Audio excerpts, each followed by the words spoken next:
Les murs tremblaient, et j'avais l'impression que la basse faisait claquer mes dents, alors que j'essayais simplement de me concentrer sur mon devoir. Mais cela ne servait à rien.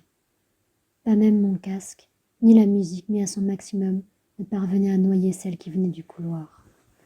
Vaincue, j'ai éteint ma musique et enlevé mon casque. Devant ma porte, j'entendais crier, parler, et bien sûr, j'entendais la musique. J'avais l'impression que le bâtiment allait s'effondrer en poussière d'une seconde à l'autre. J'ai regardé mon téléphone. Il n'était que 22h30. Je voulais faire mes devoirs, et j'ai même pensé à aller déposer une plainte à cause du bruit. Mais je ne voulais pas non plus être la personne qui allait le faire. D'ailleurs, le bruit durait depuis plus d'1 heure maintenant. Et j'ai pensé que tôt ou tard, quelqu'un le ferait pour moi. J'ai observé mon stylo trembler sur le bureau.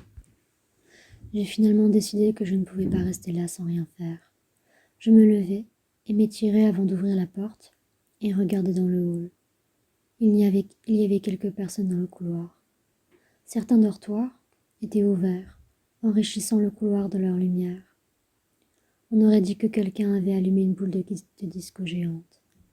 J'ai fermé la porte de ma chambre et me mis à la recherche de ma colocataire. Celle-ci s'appelait Nell. Ne la trouvant pas, j'ai réalisé qu'elle devait être dans l'une des chambres. J'ai alors parcouru le couloir, tout en m'arrêtant devant chaque porte ouverte, tout en regardant l'intérieur. J'aperçus des gobelets en plastique rouge qui jonchaient le hall, quelques taches sur le tapis, ainsi qu'une basket solitaire, mais pas de Nell. Comme je me tenais au milieu de l'immense pièce, je regardais derrière moi, pour voir si je n'avais pas manqué une chambre. Soudain, quelqu'un a mis ses bras autour de mes épaules. Je me suis tournée et j'ai vu Tyler, un gars qui vivait au bout du couloir. Il s'est penché vers moi et a hurlé dans mes oreilles. Son souffle empestait l'alcool. Je l'ai repoussé et ai continué à marcher. En redescendant le couloir et en me dirigeant vers ma chambre, j'ai réalisé que je n'avais aucune idée d'où pouvait venir la musique. Même ici, dans le couloir, la sonorité restait la même, étouffée, comme si elle venait d'une rue au loin. Mais la basse était bien trop forte pour qu'elle ne vienne pas de ce même étage, ou du moins du bâtiment. Je n'ai pas été en mesure de reconnaître la chanson qui était jouée. J'en ai alors déduit qu'elle devait provenir d'un autre étage de l'immeuble. « Jessica !» a appelé une voix. Je me tournai pour voir que c'était Nell, et qu'elle m'observait adosser la porte d'une des chambres. « Est-ce que tu as fini ton devoir ?» a demandé Nell. Non, je n'arrivais pas à me concentrer, ai-je avoué.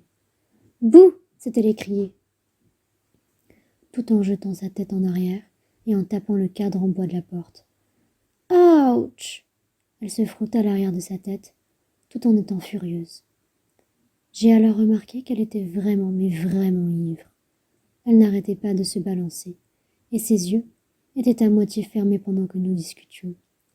Elle avait plus l'air d'un somnambule que d'une fêtarde. « Est-ce que tu es sûre que ça va, Nell ?»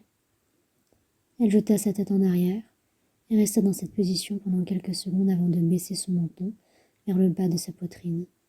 Puis elle m'a montré un pouce en l'air, comme si tout allait parfaitement bien. J'ai observé sa main trembler. « Qu'est-ce que tu as fait ?»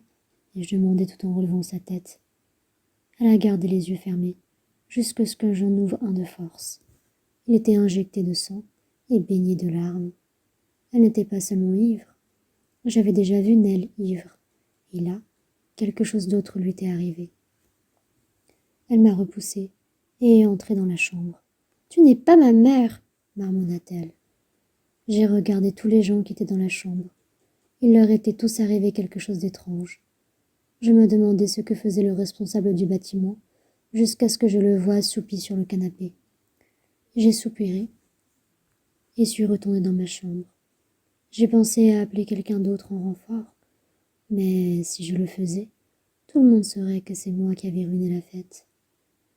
J'étais la seule personne dans le hall, et probablement dans tout le bâtiment, qui ne faisait pas la fête. J'étais décidée de leur donner un peu plus de temps. D'ailleurs, rien de dangereux ou de complètement fou ne s'était encore produit. J'ai fermé la porte et me suis allongée pour me reposer un peu. Je commençais à avoir mal à la tête à cause de la musique, peu importe d'où celle-ci venait. D'une manière ou d'une autre, j'ai fini par m'endormir. Lorsque je me suis à nouveau réveillée, il était 2 heures du matin. Les murs tremblaient encore cette fois, encore plus fort qu'avant. Je n'arrivais pas à croire qu'en 4 heures, personne ne s'était plaint du bruit. J'ai essayé de me rendormir, mais c'était peine perdue. J'ai par conséquent décidé de me lever. J'ai remarqué que le lit de Nell était encore vide et qu'elle n'avait pas encore dormi dedans. Je me suis approchée de la porte et je l'ai entr'ouverte pour jeter un œil dans le couloir. Mais pas grand-chose n'avait changé. Les verres vides étaient toujours par terre. Quelques nouvelles taches de sang étaient apparues sur le tapis.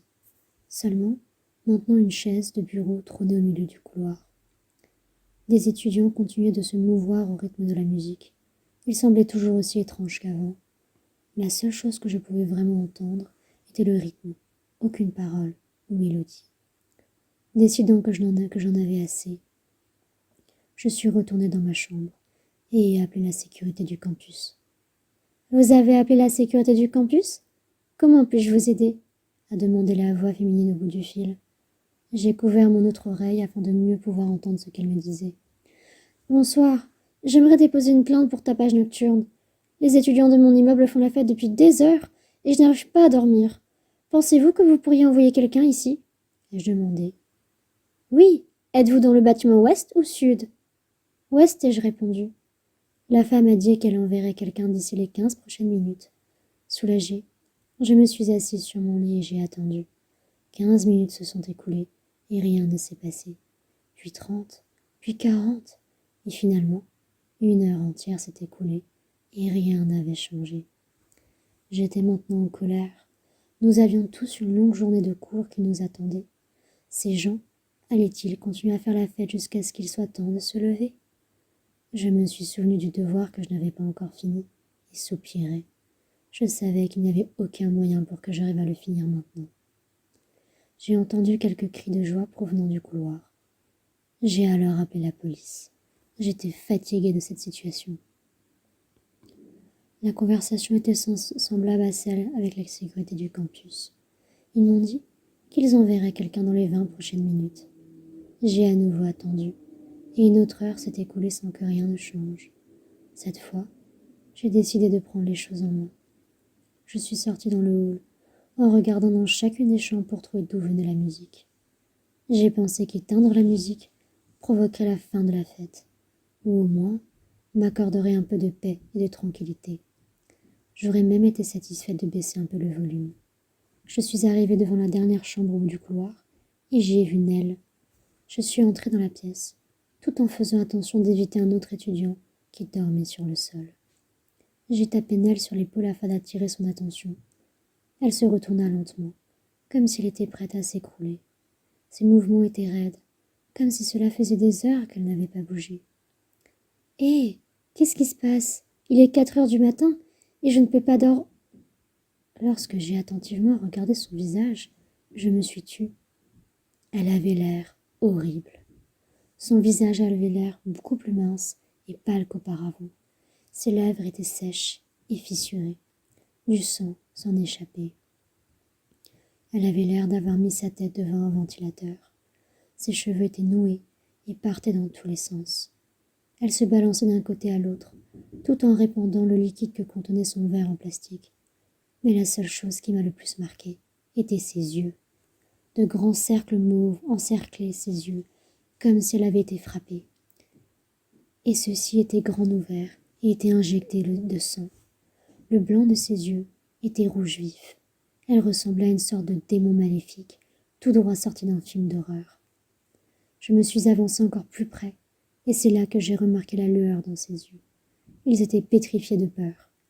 De près, j'ai remarqué que Nell avait des larmes qui coulaient sur son visage, ce qui avait ruiné son maquillage. J'ai aussi remarqué qu'elle me fixait, comme si elle essayait de me faire passer un message. « Tu vas bien ?» ai-je chuchoté. Sa tête se déplaçait de haut en bas, mécaniquement, mais ses yeux disaient le contraire. C'était comme si elle était contrôlée par quelqu'un. « Je reviens tout de suite, » ai-je dit. Au fur et à mesure que ses larmes coulaient, ses yeux s'agrandissaient. Je me promenais dans la chambre, et j'ai ainsi remarqué que tout le monde agissait de la même manière.